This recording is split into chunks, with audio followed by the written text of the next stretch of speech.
Hey everyone, Nick here with the Best Buy blog.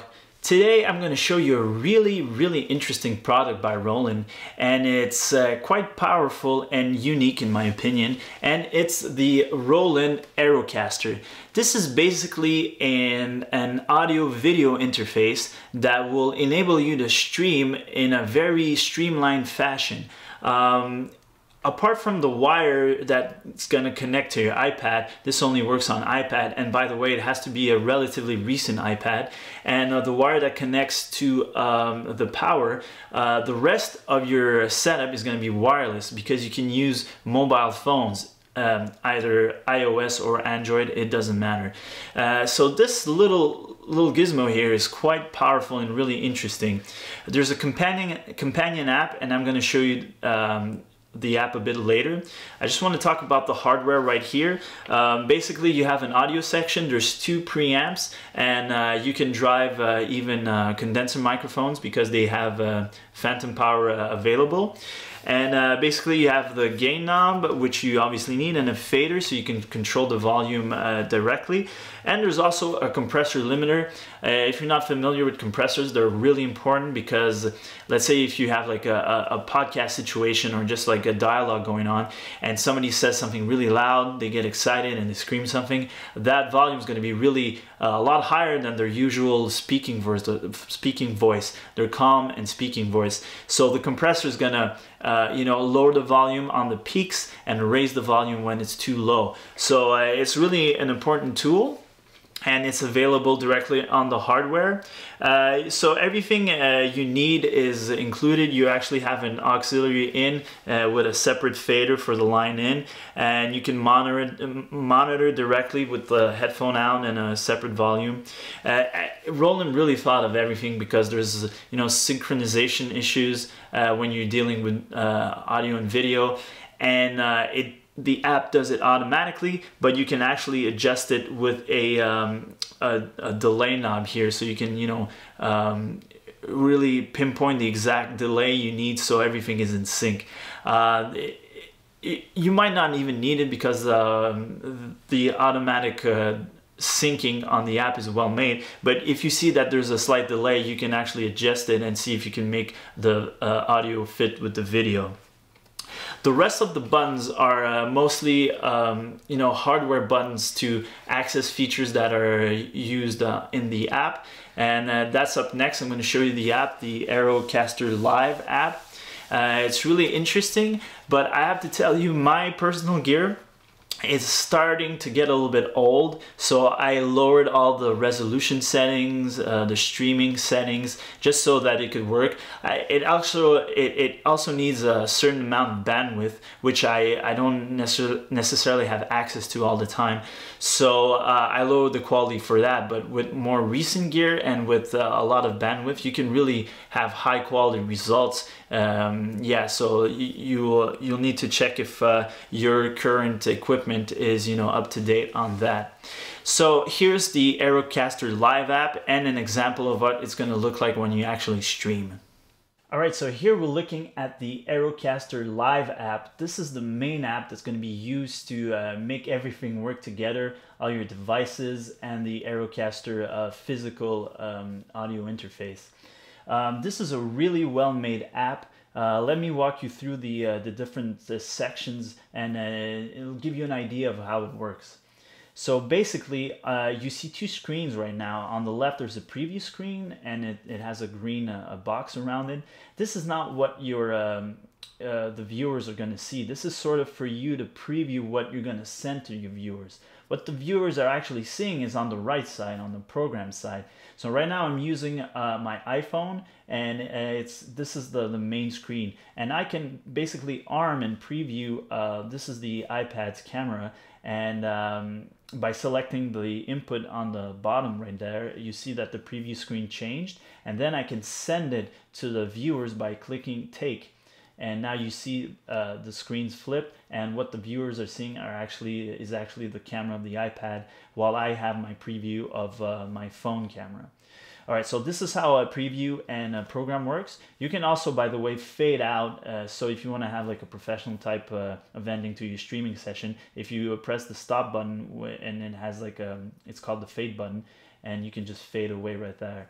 And you can bring it back again by pressing it again. All right, so I'll walk you through the other options. On the left side of the screen, underneath the preview, you see the media section. This is awesome because you can play different audio clips that you import, video clips, and you can also use it to, add tags like watermarks to your video. So if you have like a branding or a company name, you can have that while you stream all the time. I think it's really, really useful. And the next section is the scene section.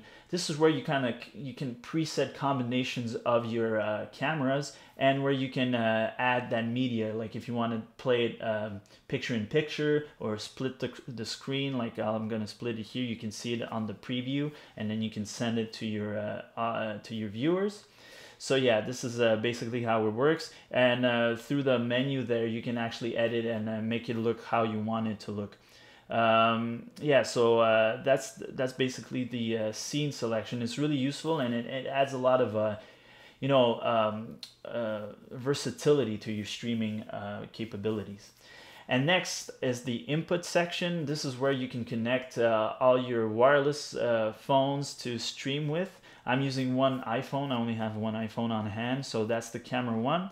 Camera 2 is the iPad's built-in camera, so you can actually use that. And the camera 3, this is a really interesting one. The app will generate a special link that you can open in a Google Chrome browser and use Google Chrome as a camera. Like right now, it's I programmed my MacBook to I use the link on my MacBook, and I'm using the MacBook as a camera. It's my FaceTime camera basically, and that's what you're seeing right now. So like with a minimum amount of devices, I can actually have something really quite interesting. You can add more cameras. You can add up to 4 wireless mobile phones, and that's about it. And I'm not 4 phones. On the right, you actually have access to your phone's camera options. Right now I'm using the telephoto lens, but I could switch to wide, and you can see it change there. Back to telephoto, I can adjust the zoom if I want. It's probably not something I want to do right now. And then you have access to exposure, white balance, and so forth. Right now, all these options are on automatic, so everything is streamlined and easy to use and optimized.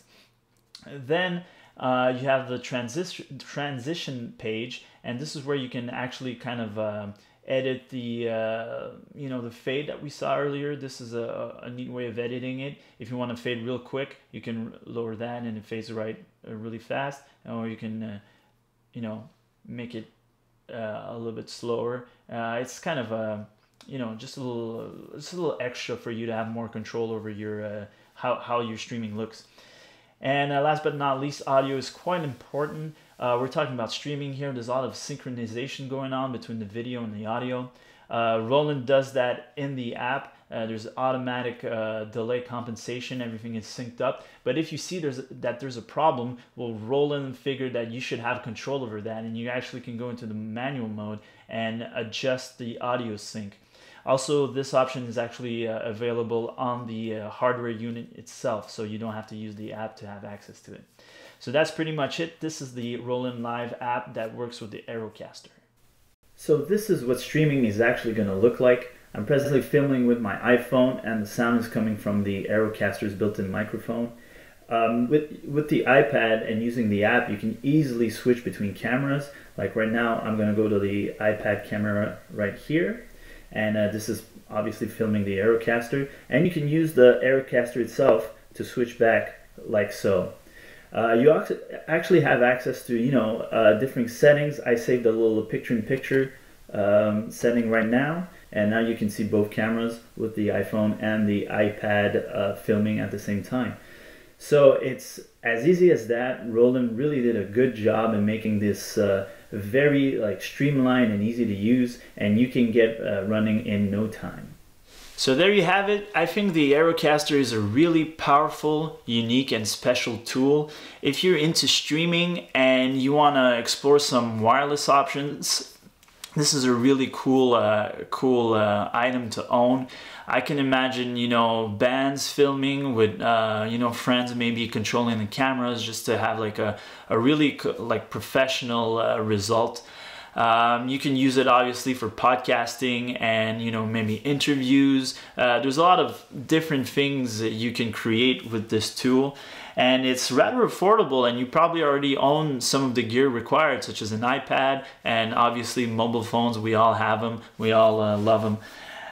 So yeah, there you have it. I think Roland really did a good job in creating a really streamlined application and really thinking about all the little details that are important in this type of production. I'm thinking of the compressor, obviously, and the audio-video synchronization that's automatic or that you can actually control manually. And I'm really impressed that they can include, you know, controls for your mobile's cameras. Like we saw, you can change from telephoto to the wide camera. If you have a newer phone with 3 cameras, you can actually select the 3. It's a very powerful unit. Just make sure that your gear is up to date for the best results, and obviously you're going to need some bandwidth, so make sure that that's all you know, taken care of before you buy this unit, or at least, you know, try it out before making a purchasing decision. It's a pretty you know, fully featured unit. I go into much more detail into my written review, which is available on Best Buy's blog. My name is Nick. Thank you so much for watching.